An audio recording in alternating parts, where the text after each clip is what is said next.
Broadcasting to you from the heart of northern Minnesota, this is the best music-oriented podcast and web series on all of YouTube. Ladies and gentlemen, this is the Roger Radio Show. I, as always, am your host, Roger Radio. And welcome to another podcast, so to speak. So I wanted to quickly upload this here because, as we all know, early last week, they have announced the induction class for the 2026 Rock and Roll Hall of Fame. And I thought I'd do a quick recap of all of it. Sorry it took a little bit long for me to get to this episode, but I had a lot of other shit that I had to deal with to take care of. But now I got free time, so I can finally do this. So if any of you remember, about a month ago, I uploaded a podcast episode where I talked about the nominees that were announced. And I even shown on that podcast episode of who I voted for. We were only allowed 7 nominees who we could vote for. And by luck or coincidence, I was nearly fully correct on my people that I picked, on my picks. I only got 2 that did not get inducted this year. Everyone else I got correct.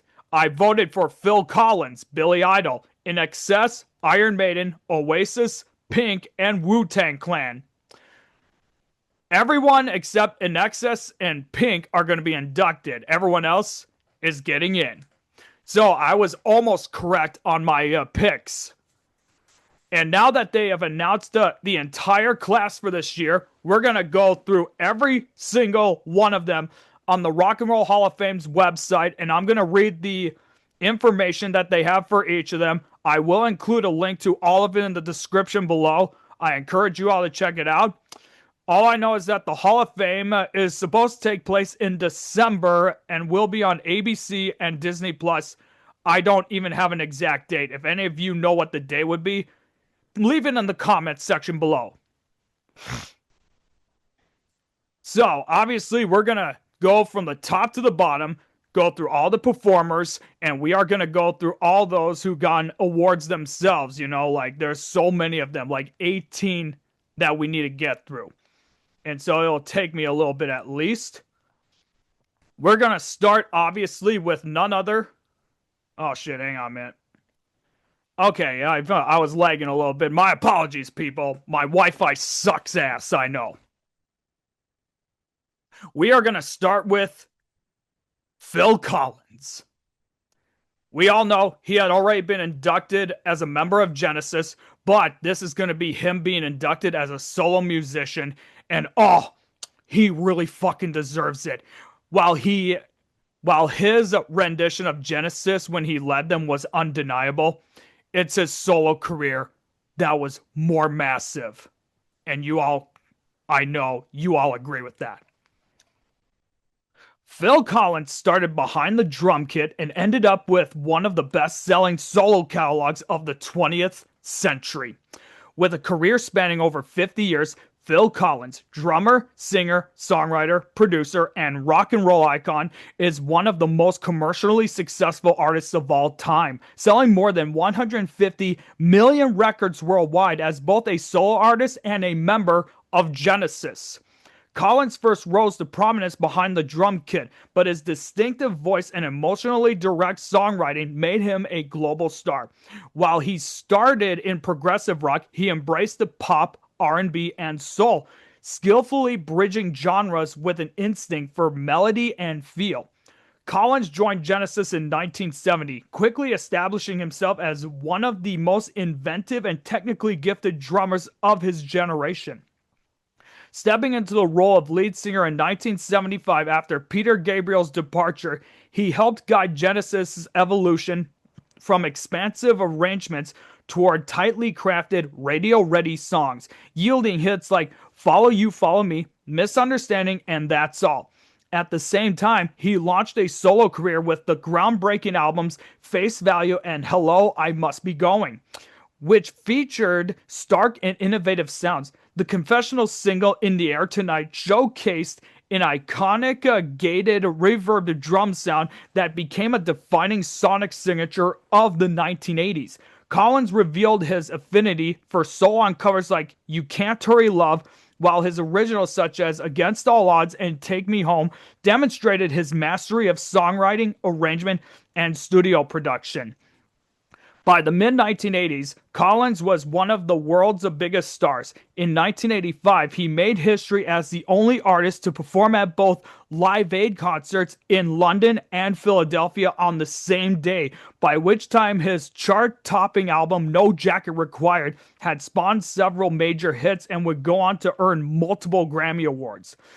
Over the course of his career, Collins has won 8 Grammys, 6 Brit Awards, 2 Golden Globes, and an Academy Award. In addition to receiving a star on the Hollywood Walk of Fame and inductions into the Songwriters Hall of Fame and the Rock and Roll Hall of Fame as a member of Genesis. A defining voice of his era, Collins has influenced generations of musicians, and his songs continue to resonate on radio, in film, and across streaming platforms. Artists including Adele, Taylor Swift, Brandy, Pharrell Williams, Questlove, Justin Timberlake, and Lorde have cited him as a major inspiration. And ladies and gentlemen, he is a very inspirational person. Now, his song In the Air Tonight, I do believe, in my opinion, is his greatest solo achievement right there. In addition to that song, what got me into him, if any of you have ever watched the Tarzan film in the late 1990s, he had a whole soundtrack that he made for that film, and that was what fully got me into Phil Collins. I did not even know who Genesis was until when I was at least in my early teens, to be honest with you. I only knew Phil Collins as a solo musician. His stuff that he did with Genesis is undeniable, but I do believe his pinnacle of his music career was when he was a solo artist. And I'm sure a lot of you can agree with that. His stuff in Genesis was undeniable, but it was his solo career that made him a legend. And that's why he deserves to be inducted into the Hall of Fame as a solo artist. Next up is one of my other choices, Billy Idol. And I'll be honest, I'm not surprised he would be inducted. I'm not. He really is an icon himself. Billy Idol brought the look and sound of punk rock to the masses, fusing rock's raw energy with a crooner's soul to create some of the most enduring hits of the 1980s and beyond. A seminal figure of the London scene, Billy Idol became a household name in America in the 1980s through heavy radio airplay and continuous rotation on MTV. Good old MTV. Idol's signature sound, rock and roll with a crooner soul, created some of the most enduring hits of the 1980s and beyond. His distinctive vocals, charisma, and iconic look, platinum hair, black leather, and signature sneer made him the perfect artist for the video age. Born William Broad or whatever in Middlesex, London.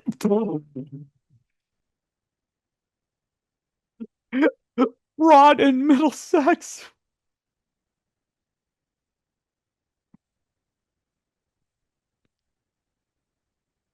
I'm trying not to be really premature about this, but god damn it, if that isn't the funniest shit ever, I don't know.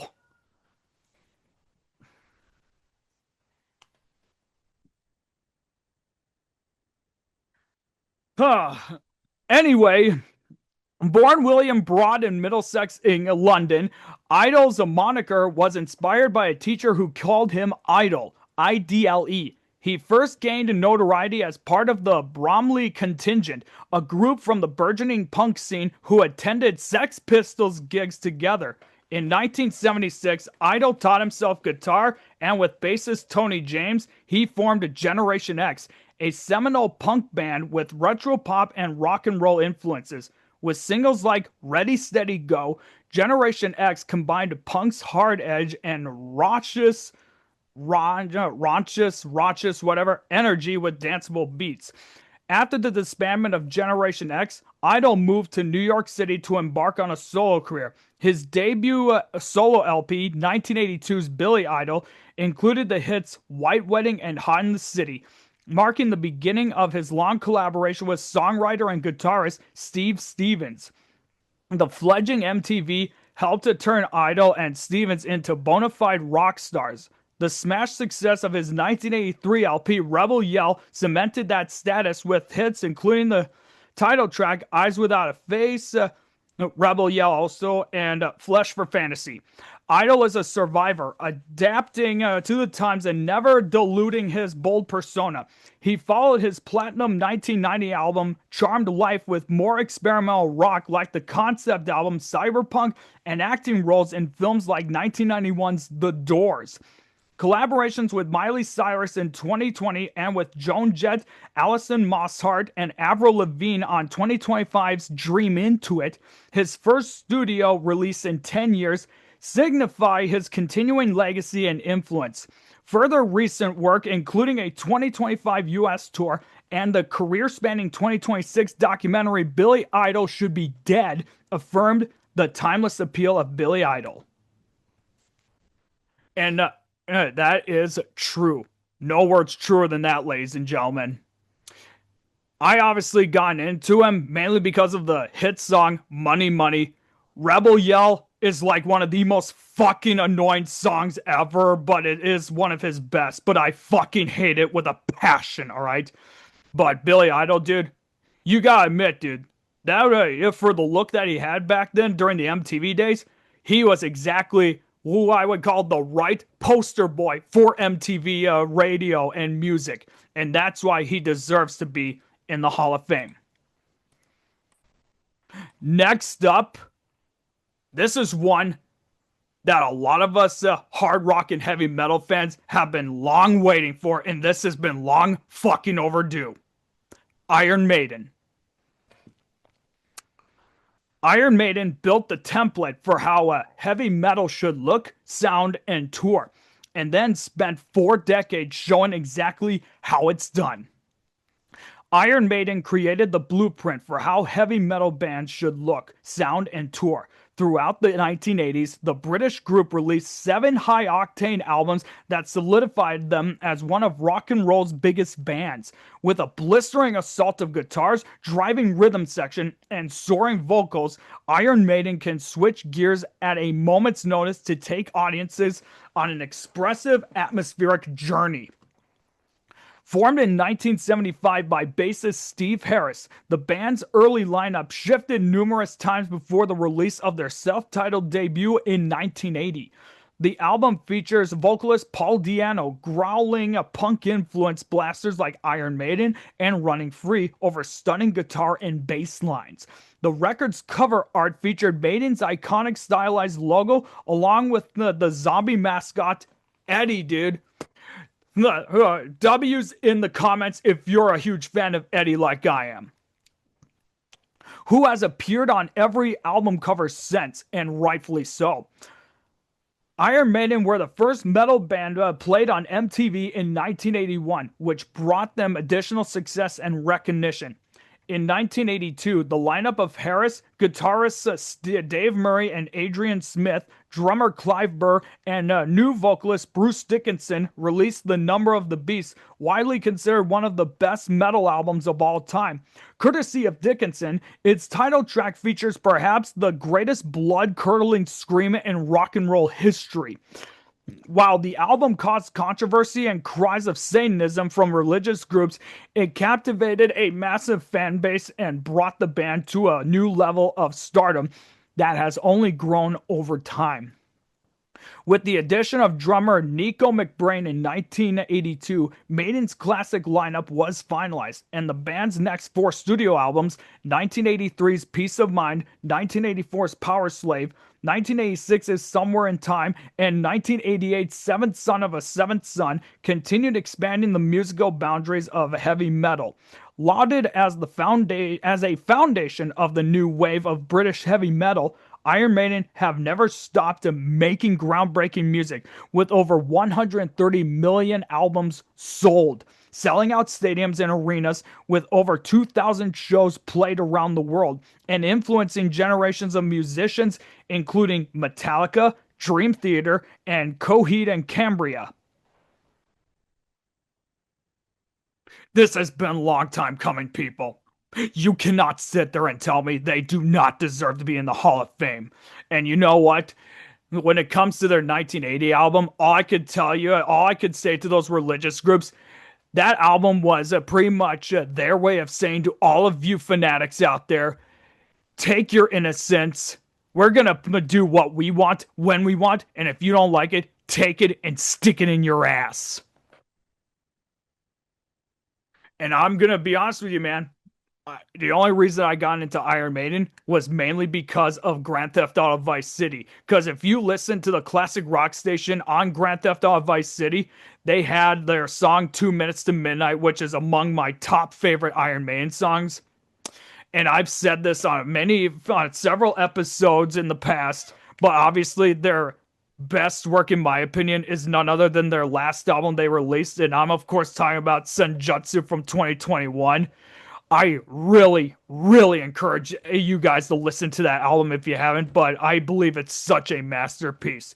Not to mention, the title track from that album starts with what I believe is one of the most sinister openings of any album that I've ever heard. And even with the charisma of Bruce Dickinson, who is probably one of the best frontmen in heavy metal, it is no wonder why Iron Maiden deserves to be in the Hall of Fame. Hell, even make Eddie an inductee. I think he deserves it. I'm gonna spam in the comments if you think Eddie should be a Hall of Famer too.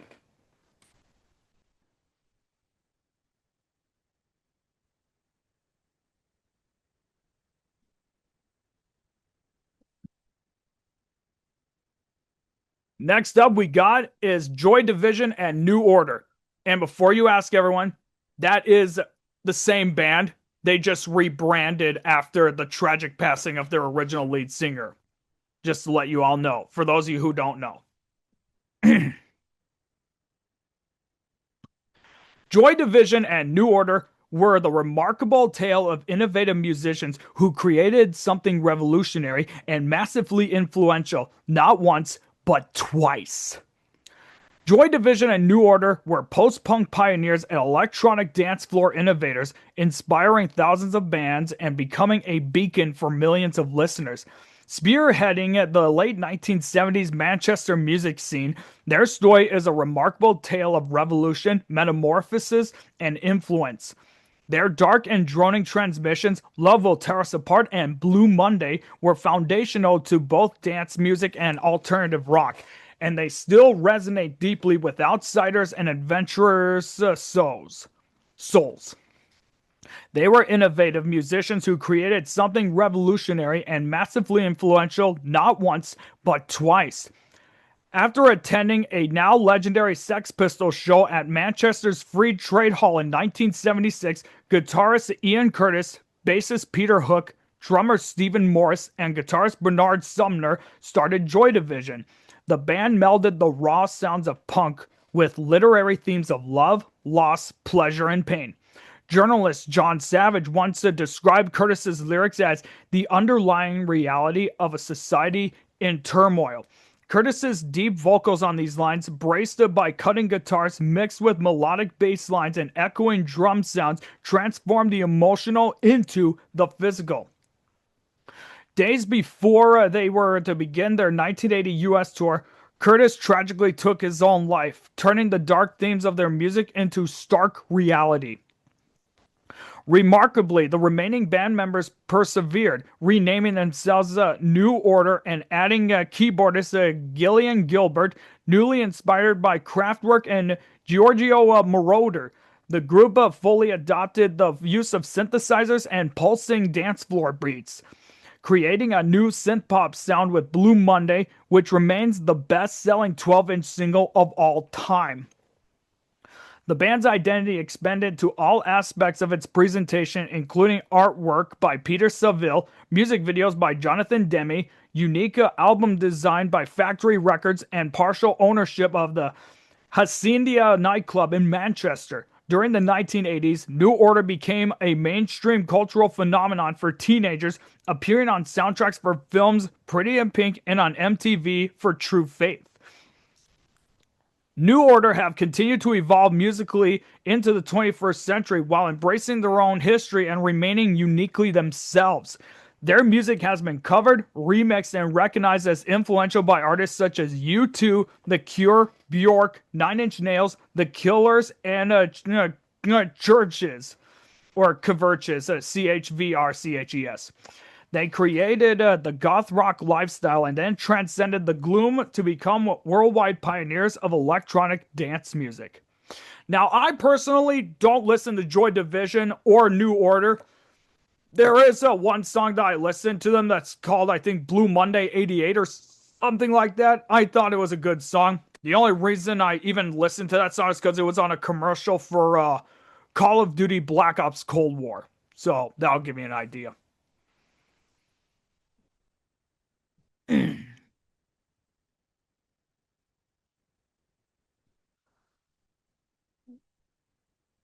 Next up, we have, and this is one that I am not surprised at considering their reunion a couple years ago, Oasis.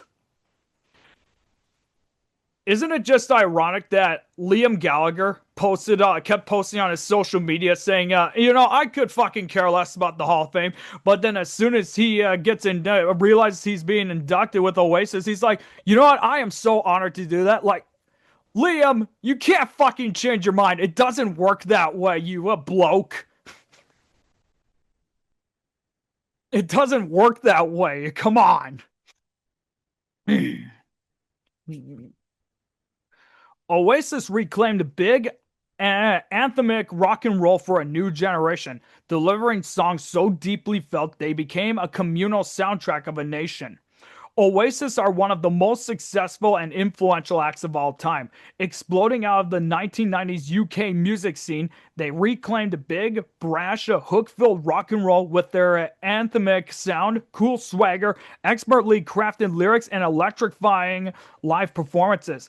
Eventually selling over 100 million records, their songs have become England's go-to anthems, sung in unison by fans at sporting events and social gatherings, and inspiring countless bands, including the Killers and Arctic Monkeys. Formed in Manchester, England, the band's seminal 1994 debut album, Definitely Maybe, was a critical and commercial smash that included the singles Live Forever, the band's first top 10 hit, and Supersonic.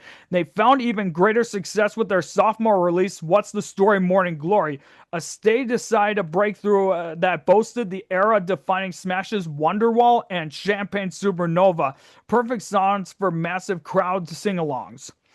Brothers Liam and Noel Gallagher and their oft-competitive relationship that would come to provide plenty of tabloid fodder are the heart and soul of Oasis. With Liam as lead vocalist and Noel as lead guitarist and primary songwriter, the band were rounded out by bassist Andy Bell, guitarist Paul Bonehead Arthurs, later replaced by Gem Archer, and drummer Tony McCarroll. After 5 more studio albums and hits including Stop Crying Your Heart Out and Lila, friction between the Gallagher brothers led to the band's breakup in 2009. Liam and the remaining band members carried on as BDI, while Noel branched out with his solo project, The High Flying Birds. After years of speculation and rumors, near hysteria followed Oasis' 2024 announcement of their highly anticipated 2025 reunion tour. The tour's impact, $400 million in sales with over 2 million tickets sold, rising to number 2 on the worldwide tours chart, proved Oasis fever continues to spread and the band's influence remains as strong as ever.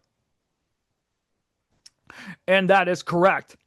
For those of you who remember, Aegis and I ended up doing an album review of their album, What's the Story Morning Glory, which I do believe is their greatest music achievement right there. And of course, I can't talk about it without talking about not only Wonderwall, which is one of their biggest hits ever, but my all-time favorite Oasis song, Champagne Supernova. And I will say this, Liam and Noel's relationship, it's kind of like that. I would kind of almost make comparisons to the likes of the Everly Brothers when they were still going. And just like with the Everly Brothers, Oasis resulted in a very violent altercation that resulted in being like, that's it, I quit, and all that. And to see that they actually did get back together and seeing how Liam and Noel's relationship is today, especially when Liam was there at the Brit Awards when Noel was getting his award, that actually made my heart melt, man. It really did. Oasis, man, like, there's a reason they deserve to be in the Hall of Fame as well, without doubt. Their music really defined a generation, and they really helped define what 1990s music's all about. And as a 90s baby myself, I cannot be any more grateful and joyous than I am right now that I got to live through that era.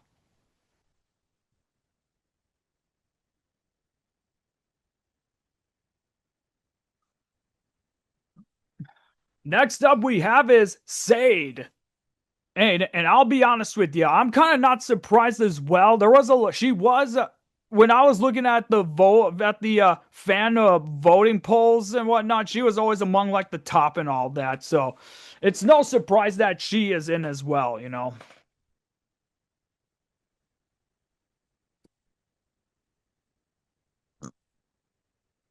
Sade blended jazz, soul, and R&B into a sound entirely their own, creating music so timeless and deeply personal that it has resonated with listeners across 4 decades.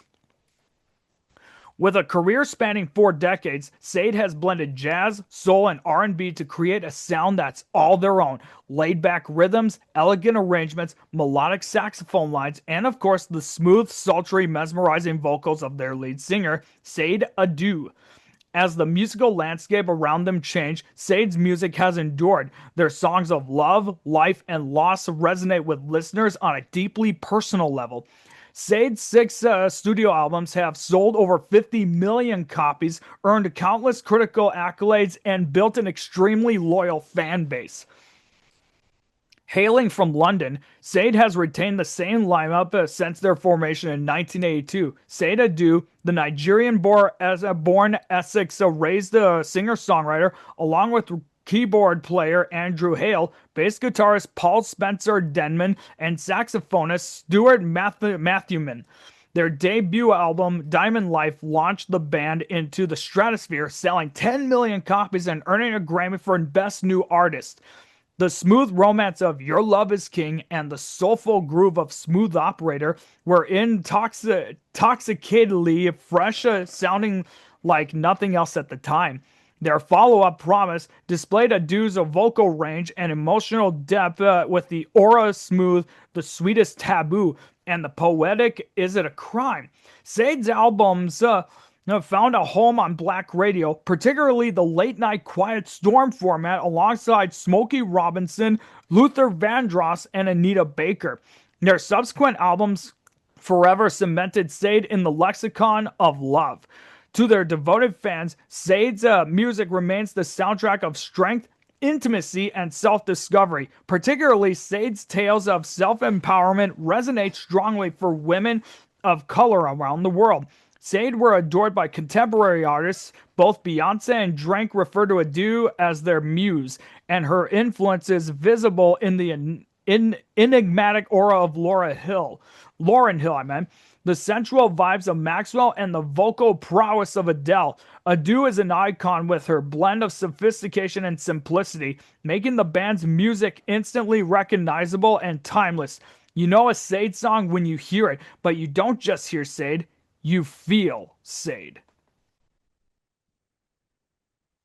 Now, I personally don't listen to a lot of Sade, so I really don't know what to tell you folks, but with what was said on here, it is definitely deserving for Hall of Fame stuff, without doubt.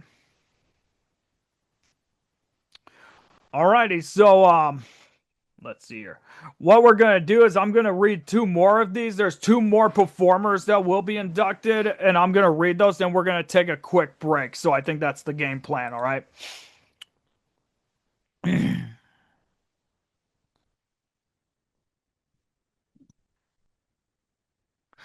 Okay, so in Sade's thing on the website, they mentioned Luther Vandross. Speaking of which, Luther Vandross, another performer who's going to be inducted as well.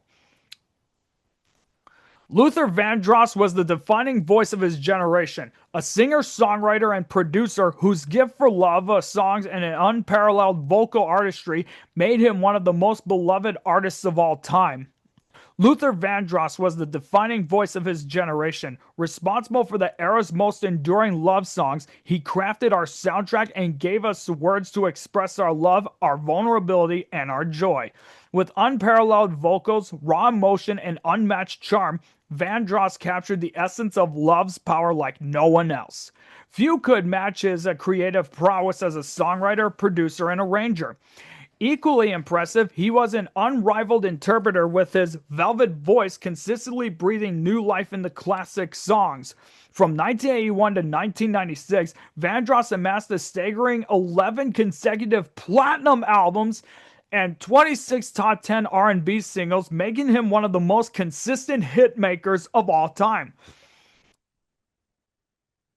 Vandross got his start at Harlem's legendary Apollo Theater.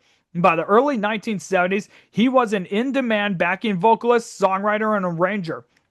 Most notably as David Bowie's collaborator on Young Americans, which included the co-written Fascination based on a Vandross original. His 1981 debut album, Never Too Much, showcased his formula for superstardom.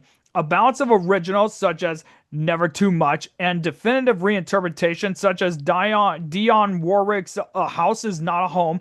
Throughout the 1980s, Vandross crossed over to pop charts with Here and Now, worked as a producer for Aretha Franklin, Whitney Houston, and Diana Ross, and continued polishing his skills as an incomparable interpreter with a Superstar and Endless Love. In 2003, he released Dance With My Father, debuting at #1 and earning Song of the Year for the autobiographical title track. Tragically, Luther Vandross passed away in 2005 at the age of 54. A seismic loss. That same year saw the release of a Grammy-winning tribute album featuring Beyonce, Mary J. Blige, Usher, Stevie Wonder, and Alicia Keys, among others. In 2026, Kendrick Lamar's #1 hit, Luther, a love letter homage, which sampled Vandross's If This World Were Mine, earned the Grammy for Record of the Year. As Vandross poignantly shared at his final Grammy appearance in 2004, when I say goodbye, it's never for long, because I believe in the power of love. A promise of his permanent place in our hearts, lovers around the world owe a debt to Luther Vandross. Forever, for always, for Luther. Now, if you guys all remember, Kendrick Lamar did make the song Luther on his album GNX, and I was very happy that he did do that tribute. And even the fact that it's one of my favorite songs from that album. And I do love me some Kendrick Lamar, you know. It's amazing that Luther Vandross really inspired a lot of these people, and even that his legacy will never be forgotten. Even though he was very young too, 54 years old. He still had like so much of his life left, you know. And for it to just be taken away like that, it can't imagine how much that hurt everyone that was very inspired by his music, you know. Even though it's a posthumous Hall of Fame induction, it is long overdue for him.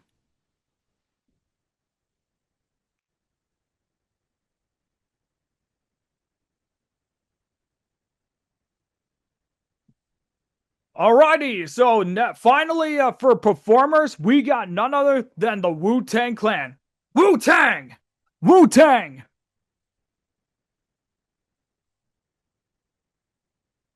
The same rap group who on the Chappelle Show was drafted by the Asian delegates, and where we learned that my boy Old Dirty Bastard has changed his name from Dirk Madur to the Old Dirty Chinese Restaurant. Wu-Tang Clan redefined what a hip-hop group could be, building a mythology, a movement, and a body of work that permanently changed the culture. Wu-Tang Clan fundamentally redefined what a hip-hop group could be, a collective of rappers, a modern pop culture mythology, an artistic brand, and a musical powerhouse. They created a movement that has sent shockwaves through the worlds of music, fashion, and film. Their sound has influenced the beats and rhymes of a legion of artists from Jay-Z and Nas to Pusha T and Odd Future. Hailing from the mysterious land of Shaolin, or known as Staten Island, New York, Wu-Tang Clan formed as a musical brotherhood between the talents of RZA, GZA, Method Man, Ghostface Killah, Raekwon, Inspector Deck, Old Dirty Bastard, You God, Master Killa, and Capadonna. Their de facto leader RZA described their mission as opening the minds of the youth, becoming aware of our people, our situation, our community, martial arts, knowledge of self. It was wisdom of the universe. In 1993, a time when the polished sounds of West Coast hip-hop and G-Funk were dominating the airwaves, Wu-Tang released Enter the Wu-Tang 36 Chambers. Its raw lo-fi production built on the cut-up techniques of Public Enemy served as a foundation for gritty street narratives spit in a dense style that flowed from the unified Voltron-like powers of the multiple MCs. RZA's minimalist tracks were built from samples of soul music and kung fu films to create a world that felt dangerous, underground, and mythic. Critics recognized the album as a genre-defining work that brought New York back to the center of hip-hop culture. Their unprecedented business model allowed individual members to sign solo deals with different labels while remaining part of the collective, permanently changing how artists negotiated power and ownership. This strategy produced classic albums such as Method Man's T-Cal, Old Dirty Bastard's Return to the 36 Chambers, GZA's Liquid Swords, Raekwon's Only Built for Cuban Links, Ghostface Killah's Supreme Clientele, all of which expanded Wu-Tang's reach while reinforcing the group's central identity. No other rap collective has generated such a deep and influential body of interconnected work. Wu-Tang Clan achieved massive success, earning platinum-selling albums and staging global tours, all while their iconography, the W logo, martial arts mythology, the Wu-Tang Manual, and Staten Island slang became a worldwide cultural phenomenon. Wu-Tang is forever. You're goddamn right, Wu-Tang will be forever. The one thing that I am so amazed by is that, as you all know, this was also during a time when the West Coast and East Coast feud was starting to heat up. And I am actually surprised that they were able to stay out of that. Stay out of all the drama and the chaos. But then, of course, on the other hand, Wu-Tang Clan was not signed with Bad Boy Records, you know. But for them to really set the precedent for New York to get back into the hip-hop scene, especially when the West Coast was dominating, and the fact that all these guys really went on to have very successful solo careers as well as a successful career as a Wu-Tang member, it's no wonder that these guys deserve to be in the Hall of Fame. Wu-Tang forever. Rip ODB. Ladies and gentlemen, we're gonna take a quick break right now, and we will be right back. Don't go anywhere. We will get to the rest of these in a little bit, so we'll be right back.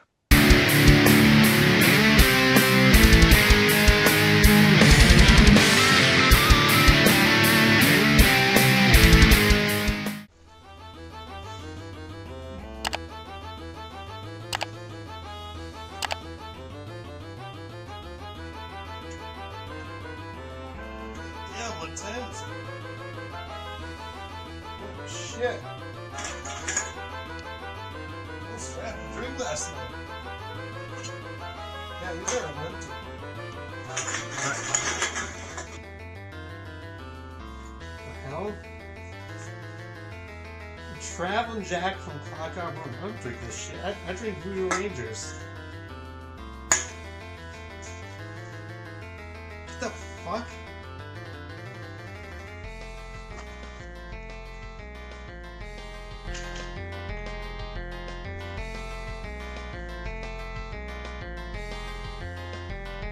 Rise and shine, Aegis! How the fuck did you get in my apartment. You left the door open. Huh. Dude, seriously? Tapeworm Tussle? Come on, man, you love this song and you know it. It has that same upbeat personality like my all-time favorite song, Don't Bring Me Down by the Electric Light Orchestra. Yeah, I know that. If I hear it one more goddamn time, I'm going to bash my brains in. What's that, Aegis? I can't hear you, man.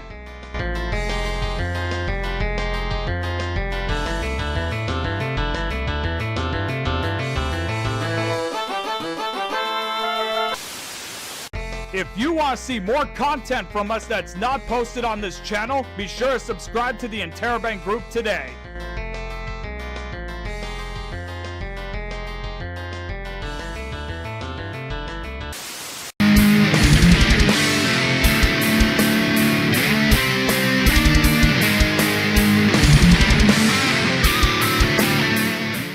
Welcome back, ladies and gentlemen, to the Roger Radio Show, the show dedicated to telling you how music should always be.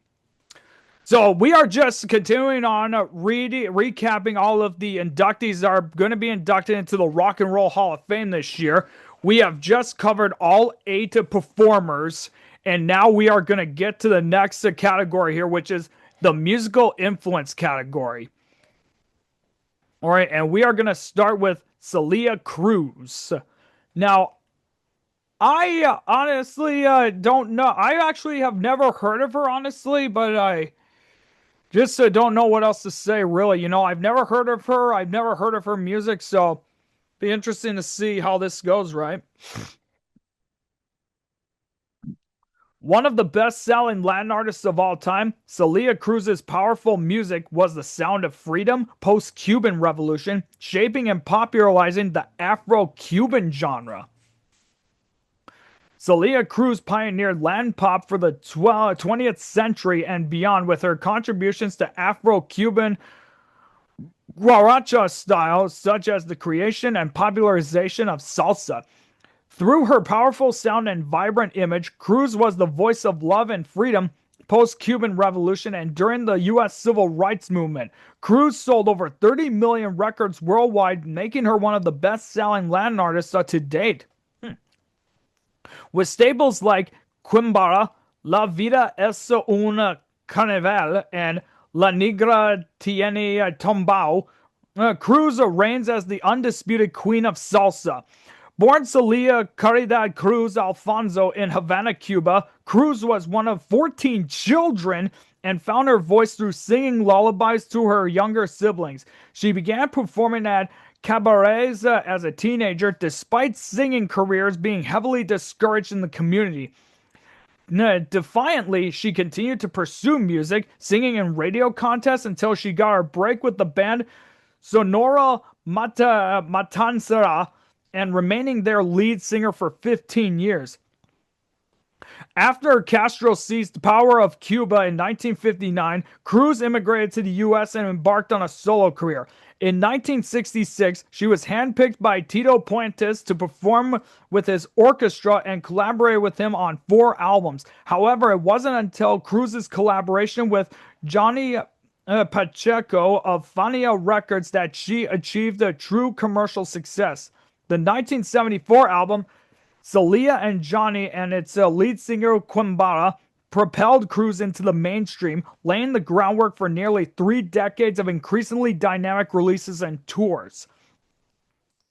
After her death in 2003, Cruz was awarded the Grammy for Best Salsa / Merengue album for the posthumous release Regalo del Alma. Cruz won a total of 3 Grammy Awards as well as 4 Latin Grammys, and most notably was awarded the Recording Academy's Lifetime Achievement Award in 2016.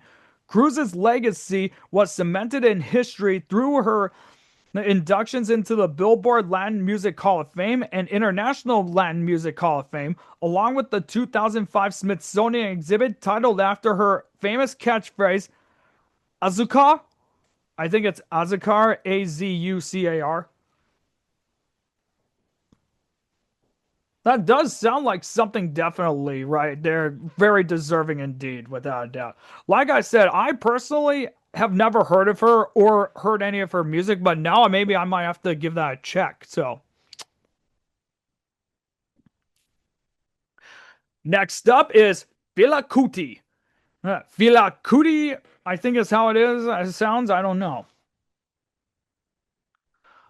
Fela Kuti was a revolutionary voice who spoke out against injustice through his innovative music, provoking political change like infusing jazz, West African, and soul music to pioneer the Afrobeat genre. Ah, Afrobeat. Okay, I hear you. Multi-instrumentalist and Afrobeat pioneer Fela Kuti fused the music and politics to become a singular global revolutionary voice. Fela, born Olufela Olusegun Olodotun Ransom Kuti in 1938, hailed from a politically active and musical Nigerian family. His father founded the Nigeria Union of Teachers and had a passion for piano, and his mother was known for her anti-colonial Nigerian home rule movement advocacy. In 1961, while studying music in London, Fela formed his first band, Kula Lobitos, and quickly became a fixture on the London club scene. He later toured the United States, where he was influenced by soul and funk legends such as James Brown and Sly Stone. Yeah, Sly! Reflecting the musical and cultural flavors of Africa and Black America's civil rights movement, Fela fused elements of traditional West African high life, jazz, and soul music and dubbed his rhythmic hybrid Afrobeat. Throughout his career, Fela showcased his love for jazz and soul on hits like Water Get No Enemy, Expensive Shit, and Beasts of No Nation. It was with the album Alagbon Close that Fela began to address the ills of the Nigerian government openly in his music. His revolutionary Pan-African ideology was even depicted in his album covers, and he focused his music on provoking political change. Although vilified by the press and jailed for his anti-corruption stance, Fela was celebrated as a hero in Africa, and that soon stretched to a global reach. As an artist, the whole idea about your environment must be represented in music, Fela said. So I think as far as Africa is concerned, music has to be for revolution. Nearly 29 years after his death in 1997, Fela Kuti's innovative music, revolutionary message, and generational impact continue to represent the indomitable and evolving spirit of rock and roll. Now, as we all know how African politics worked back in them days. We saw it not only in countries like Zimbabwe and Nigeria and other places, but we also saw a really good example of that in South Africa. Especially during their apartheid system. And for somebody to needing to stand up and even speak about the injustices and everything going on in Africa, Fela Kuti is definitely a prime example of that. And with him creating and pioneering the Afrobeat genre, it's no wonder why he deserves to be in the Hall of Fame. Next up we have is none other than the immortal herself, Queen Latifah. Queen Latifah is the original female hip-hop superstar, spitting feminist rhythms, rhymes, and spending her career breaking down barriers for women in the entertainment industry. A powerhouse of multi-hyphenate, Queen Latifah is a Grammy-winning musician, award-winning actress, producer, record label president, author, and style icon. Though not the first woman rapper, Latifah is the original female superstar from hip-hop's golden age. A pioneering artist who was the genre's first feminist and has spent her career breaking down barriers for women in the entertainment industry. Born Dana Owens in Newark, New Jersey in 1970, Queen Latifah grew up with a music-loving household and loved writing poetry. Inspired by freestyle rap battles in her high school's restroom, Latifah joined the Ladies Fresh crew, learned to beatbox, and wrote her first rhymes. In 1988, Queen Latifah recorded a demo tape that showcased her assured, commanding flow, resulting in her signing to Tommy Boy Records. Tommy Boy? What the fuck? Her debut album, All Hail the Queen from 1989, featured the feminist album Ladies First, a sharp contrast to the rampant sexism and racism in the industry. The song's empowering lyrics and Afrocentric music video delivered a potent message about self-respect. Latifah's third album, Black Rain from 1993, became the first album by a solo female rapper to be certified gold by the RIAA and boasted the Grammy-winning hit Unity, which called out domestic violence, misogyny, and the objectification of black women. Queen Latifah launched a successful acting career in the 1990s, including roles in the sitcom Living a Single and in the feature film 1996's Set It Off. Latifah's performance as Matron Mama Morton in the musical film 2002 Chicago garnered her an Academy Award nomination, a first for female hip-hop artists. With characteristic versatility, Latifah switched her musical focus to soul and jazz standards with the release of the Dana Owens album from 2004. In 2009, the number 3 hit Persona marked Latifah's return to hip-hop. Adding to her list of firsts, Queen Latifah was the first hip-hop artist to be awarded the BET Lifetime Achievement Award in 2021 and the first female rapper to be inducted into the National Recording Registry in 2023. Her success blazed the trail for women in hip-hop and helped redefine the traditionally male genre. Redefine the traditionally male genre. Her multi-faceted legacy comprises hip-hop artists as well as R&B and soul musicians, including Lizzo, Lil' Kim, Lauryn Hill, Missy Elliott, and Naughty by Nature. I personally did not even know Queen Latifah was a musician at first. I thought she was an actress, you know. Oh, and obviously, like on the level, I am a huge Queen Latifah fan. She is even the funniest person when it comes to anything, including comedy, you know. No, my mom is a diehard Latifah fan. She loves her to death, you know. And even to see that she is also a pioneer and becoming a woman of first, so to speak, it's no wonder she deserves to be in the Hall of Fame and to get the award.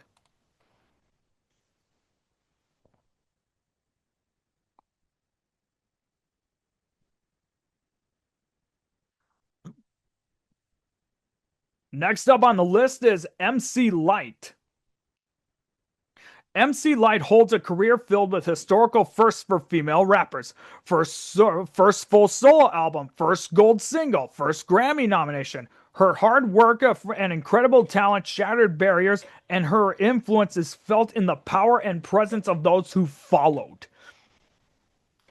Hip-hop pioneer and Vibe's original queen of rap, Lana Michelle Moore, better known as MC Lyte, has spent nearly 40 years redefining hip-hop. Rapper, songwriter, DJ, actress, television announcer, philanthropist, and entrepreneur, her career is defined by historical firsts.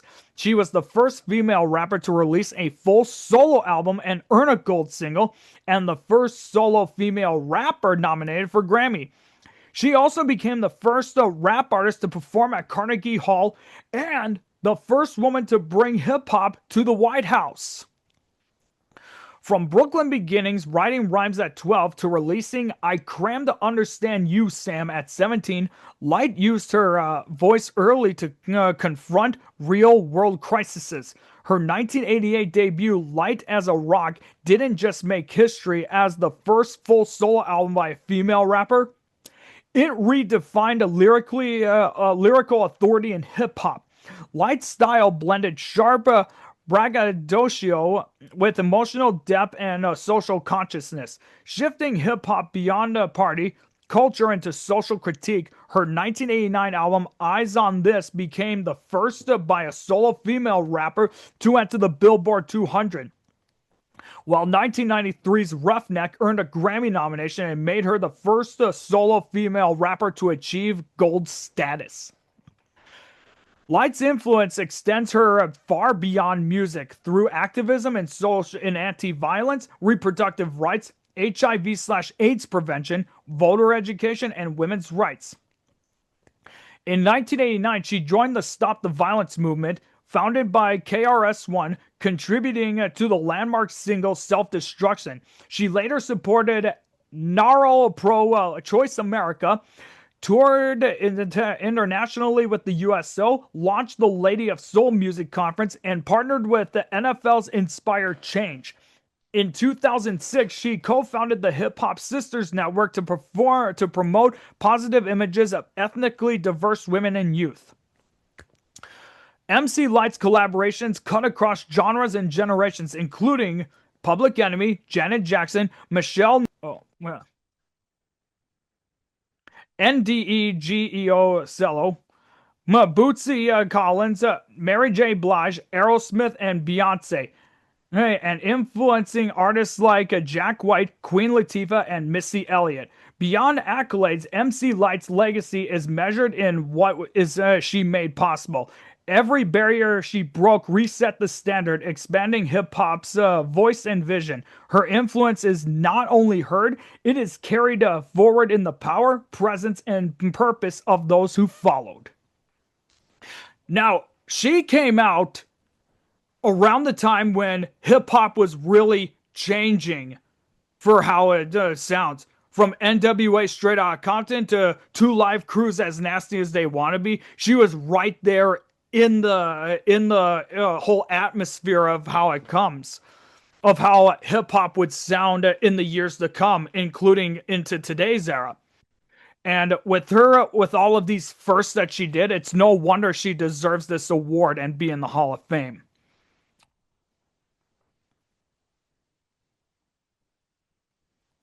Next up is none other than Graham Parsons.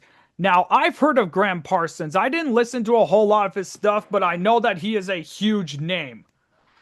I also know that he is not related to one of my all-time favorite producers, Alan Parsons. So we'll just get that out of the way. We'll just get it out of the way.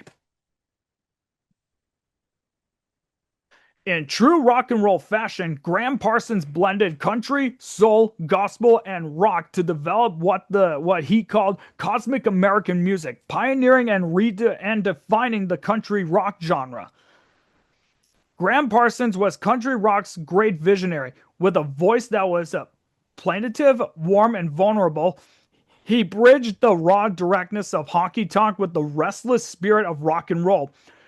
Parsons called his sound cosmic American music, an adventurous mix of country, soul, gospel, and rock that introduced audiences to artists and songs they might never have otherwise discovered. Whether reworking classic country or southern soul songs, or even singing his yearning originals like Hickory Wind and $1,000 Wedding, he brought sincerity and emotional depth to every performance. As perhaps the first rock musician of his era bold enough to wear a nudie suit on stage. The fuck is a nudie suit? Parsons uniquely fused the countercultural sensibilities with a cowboy aesthetic, creating a style that was both deeply rooted and strikingly new. He left a profound mark on music and helped redefine what was possible for generations of artists to come. As a young man, Parsons drew inspiration from Southern gospel, early rock and roll, and the folk revival, absorbing a wide range of musical traditions. After briefly attending Harvard University, he left to pursue music full-time, forming the International Submarine Band and recording the pioneering album Safe at Home from 1968. He soon joined forces with the Byrds, where he found a musical kindred spirit in Chris Hillman, and together they helped steer the band toward country music, culminating in the landmark Sweetheart of the Rodeo from 1968. Their musical partnership continued with the co-founding of the Flying Burrito Brothers, as Parsons further redefined his signature blend of traditional country arrangements and rock swagger. His solo albums, 1973's GP and 1974's Grievous Angel, produced some of the most enduring music and introduced the world to his singing partner, Emmylou Harris, whose own artistry would go on to shape country music. Parsons' life was tragically cut short in 1973 at the age of 26, but his legacy has grown in the decades since. Revered by artists ranging from Keith Richards to Elvis Costello to Sheryl Crow, he remains a central figure not only in alternative country and Americana, but also in the broader landscape of rock and singer-songwriter music. Graham Parsons reimagined the boundaries of American music, leaving behind a body of work that continues to resonate across generations. Along with his solo stuff, and even the fact that he was a part of the Byrds and the Flying Burrito Brothers, who are two other iconic bands in their own right, and with what he done for the country rock scene, it's no wonder why he deserves this award for musical influence.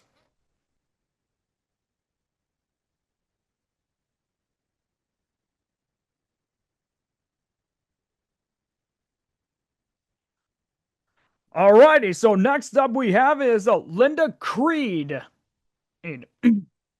From the Stylistics to Whitney Houston, Linda Creed wrote some of the most memorable love songs of all time, helping establish Philadelphia's soul and inspiring decades of music to follow. Linda Creed wrote some of the most memorable love songs of all time, helping establish the Philly soul sound with heartfelt, tender lyrics that resonated deeply with listeners. Creed's vulnerable, poetic lyrics paired perfectly with the lush production of her longtime partner Tom Bell, helping redefine a more orchestral and introspective evolution of 1970s soul music. Raised in Philadelphia's Mount Airy neighborhood, Creed developed a passion for songwriting as a teenager after discovering Smokey Robinson, her greatest influence. He said things simply, but it carried over into your emotions, said Creed, who adopted this approach as her central songwriting philosophy. In 1970, she got her big break when Dusty Springfield recorded her song, I Want to Be a Free Girl, which introduced Creed to the mighty three of Philly soul music, Kenny Gamble, Leon Huff, and Tom Bell. Creed quickly established a formative partnership with Bell, which flourished with emerging vocal group the Stylistics,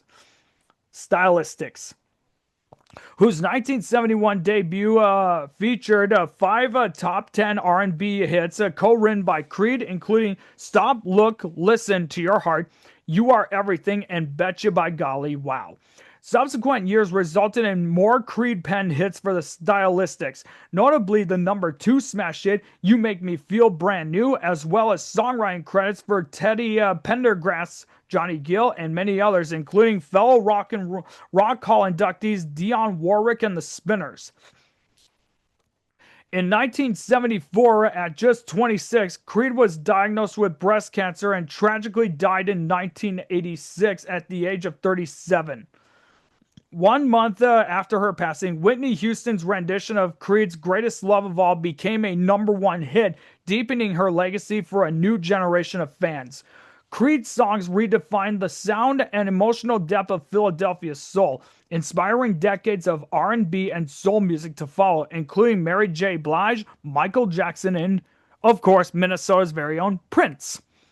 Today, her songs are timeless, authentically honest, and effortlessly beautiful, cementing her legacy as one of the most notable songwriters of a generation. And that, indeed, without a doubt, and even she's from Philadelphia, and Philadelphia was becoming like a huge hub city for soul music, so to speak. And her coming from that and even getting a chance to meet to be inspired by Smokey Robinson, who is an all-time great, and even starting a partnership with Tom Bell, it really helped her career out. And just tragically, with her tragic passing to a young man, 37, man, she still had a whole lot to give, but her legacy still lives on. And it is no wonder why she deserves this award and be in the Hall of Fame.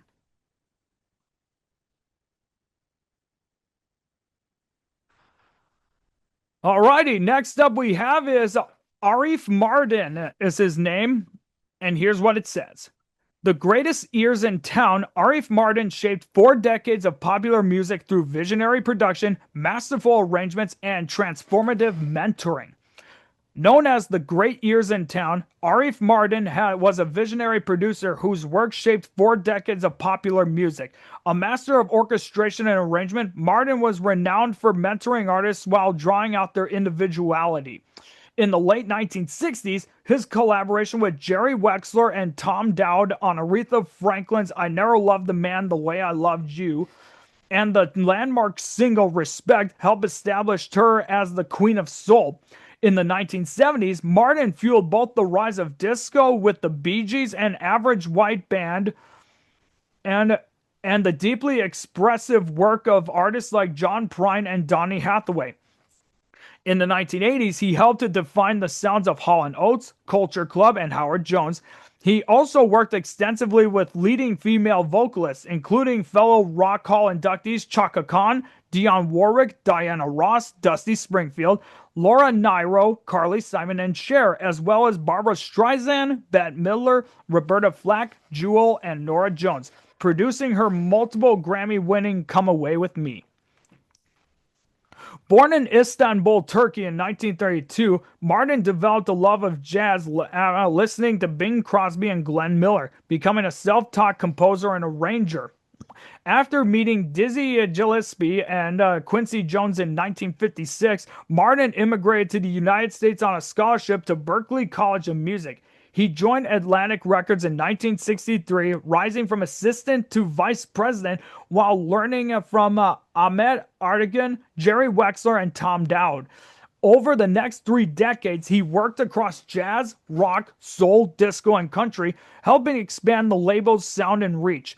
With over 150 albums to his credit, Mardin contributed to iconic 20th century recordings, including Dustin Springfield's 1969 album Dusty in Memphis, Aretha Franklin's 1972 album Young, Gifted, and Black, and Hall & Oates' 1973 album She's Gone. He discovered Barry Gibb's signature falsetto on Nights on Broadway and pushed sonic boundaries on Chaka Khan's I Feel For You, embracing emerging studio techniques such as sampling, rap, and extended mixes.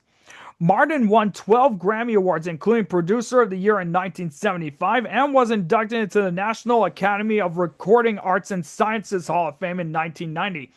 His final project, All My Friends Are Here from 2010, completed after his 2006 death, brought together many of the artists he mentored, serving as a fitting eulogy to a career that transformed modern music for generations. And transformed he most certainly did. And it's no wonder with all the work that he's done and even influencing the likes of musicians to really focus more on their identities in their albums, it's no wonder he deserves this award. Without a doubt.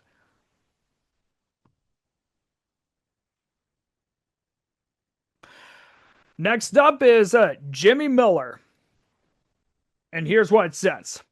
Jimmy Miller produced the albums that emphasize groove over perfection, created songs that are staples of rock and roll canon, and helped to develop the sound of the Rolling Stones at a pivotal point in their career. Jimmy Miller helped to define the sound of the late 1960s and early 1970s rock. As a producer, he emphasized groove and feel over perfection, encouraging loose jam-based sessions that captured the recording process at its most alive. He set a blueprint that would inspire generations of producers to chase that same magic. Miller was raised in Brooklyn, New York, to a musical family steeped in show business. As a teenager, he signed a recording contract as a singer, but soon realized his knack for production work. In 1965, Chris Blackwell of Island Records hired Miller to be the new producer for the Spencer Davis Group. The pairing was an instant success, scoring hits like Gimme Some Lovin' and I'm a Man and establishing Miller's reputation for capturing live energy in the studio. When lead singer Steve Winwood formed his new band Traffic, he handpicked Miller to produce, shaping the group's blend of rock, jazz, and psychedelia on 1967's Mr. Fantasy and 1968's Traffic.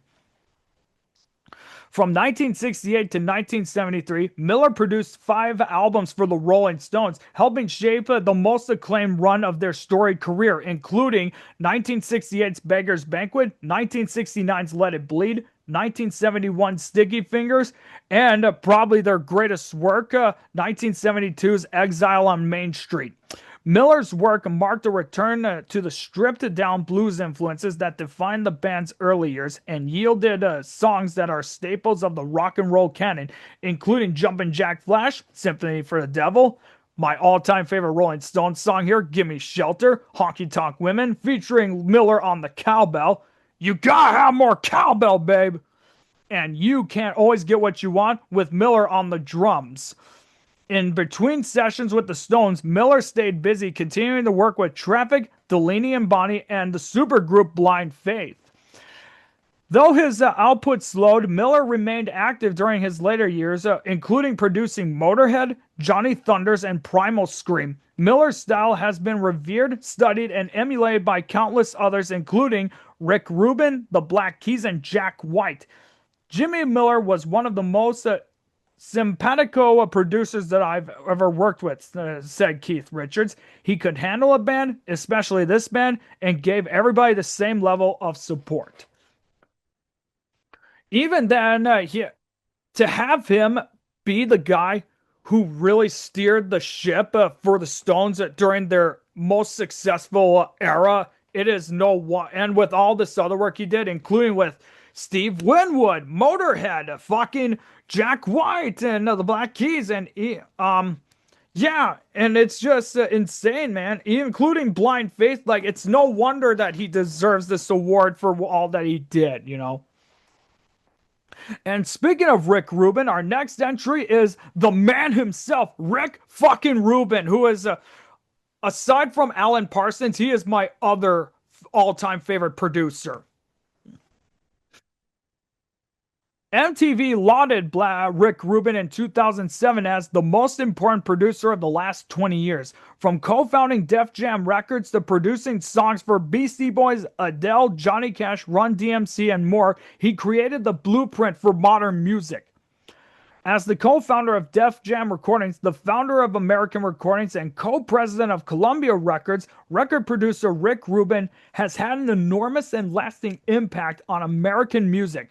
Rubin helped create the blueprint for hip-hop with artists like the Beastie Boys and Public Enemy, introduced rap rock with Run DMC's iconic cover of Aerosmith's Walk This Way, oversaw benchmark metal releases like Slayer's Rain in Blood, and produced hits for the diverse array of artists including Adele, Johnny Cash, the Red Hot Chili Peppers, and Rage Against the Machine. Born Frederick J. Rubin in Long Island, New York in 1963, Rubin cultivated his taste for rebel music, joining punk bands in high school and in college at New York University.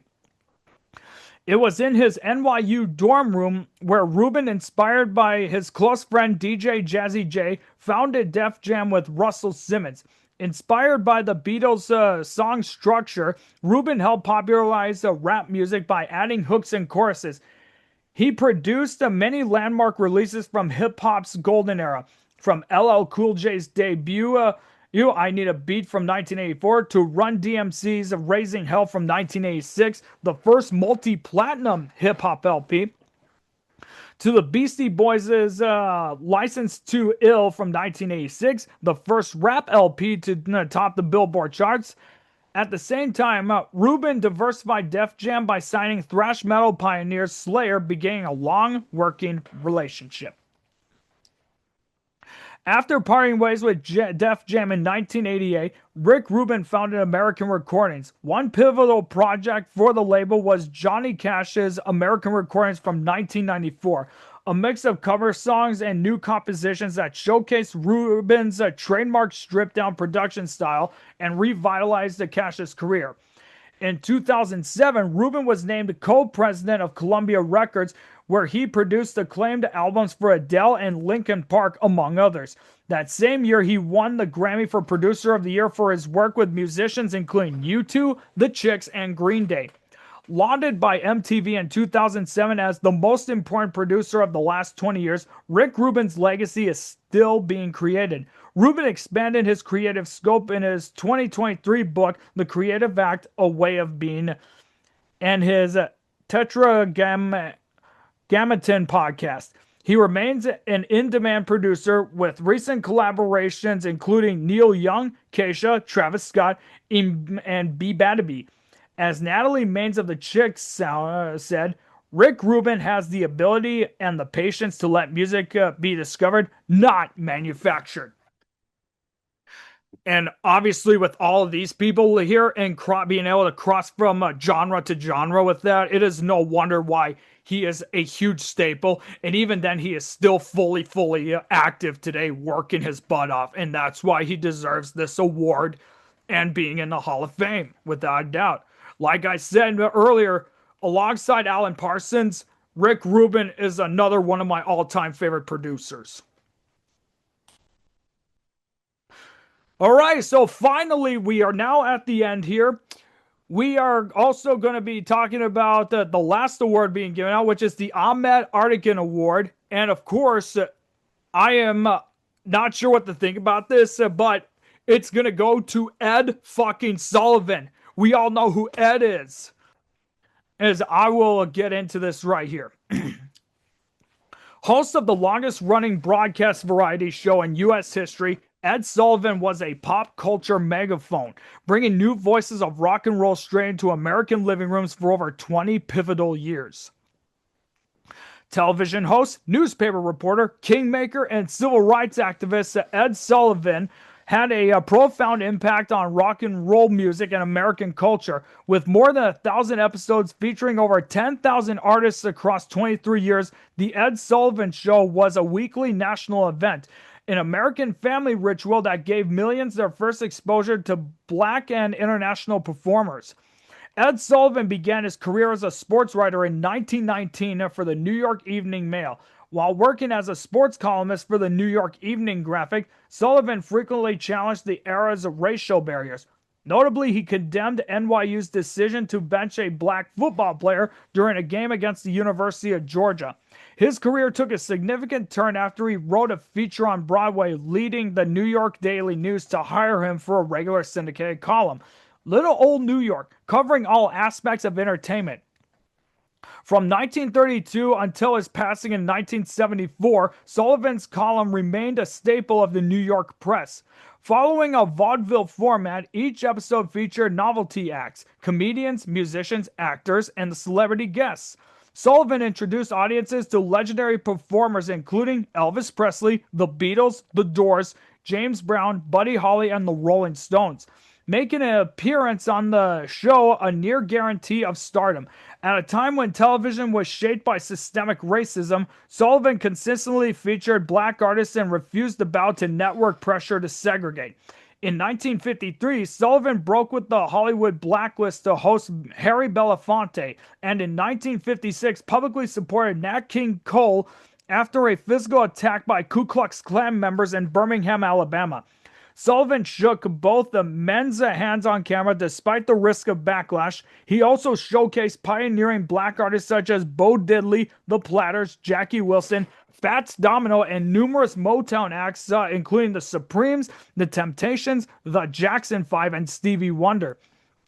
Alongside lesser-known entertainers from Harlem's club scene like Rasan, Roland Kirk, and The Ravens. At its height, with an audience of up to 50 million viewers, the Ed Sullivan Show expanded the minds of Americans every Sunday night. Sullivan used the show to promote a broader, more inclusive vision of society, transforming television into a quiet but lasting cultural revolution. Remember, this was at a time when civil rights was starting to pick up steam. And for him to do what he did, he pretty much exposed that the television was systemically racist as well. And he was able to go through backlash to help a lot of these artists get more exposure. Remember this. He brought in Elvis Presley when he knew that rock and roll was seen as the devil's music, and he still brought him on anyways. And that was when Elvis made his famous hip swings to the song Hound Dog, which became one of his biggest moments. But that was but that does not compare to when he brought the Beatles onto his show on that fateful day in 1964, and that the Beatles' performance officially started the British invasion of America, which has since become one of, if not the most important moments in music history. Ed Sullivan was willing to bring all of these people in, no matter how much backlash or controversy he would get. He was able to take a stand and say no to systemic racism, and that's why he deserves this award. If there's any of you who remember the Ed Sullivan Show, where were you when you saw these happen? Let me know. All right, ladies and gentlemen, that is the entire list of the inductees. All I could say is this probably might be one of the best induction classes I've seen in recent memory. Iron Maiden has been long overdue. Rick Rubin, Ed Sullivan, Queen Latifah, MC Lyte, they really set the course for music in the foreseeable future. And then when you get the likes of the legendary Phil Collins, who is one of, if not the greatest singers ever, and then you get my boys from Manchester with Oasis being inducted, and Billy Idol as well, another rebellious name, and who I considered the face of 80s MTV. It is no wonder why I am so happy to see this class right here, without a doubt. All I know is that the Hall of Fame is going to be in December. It'll be on broadcast on ABC as well as Disney+. If any of you know the exact date of when it will be, leave it in the comments below. All right, ladies and gentlemen, that is going to do it for this podcast. Thank you all so much for tuning in. Who is it that you're looking forward to the most for being inducted? Let me know in the comments below. And also, while you're at it, subscribe to the Roger Radio Show. Hit the bell to be notified when I upload. Hit the thumbs up. And just let me know in the comments of any other topics I should talk about.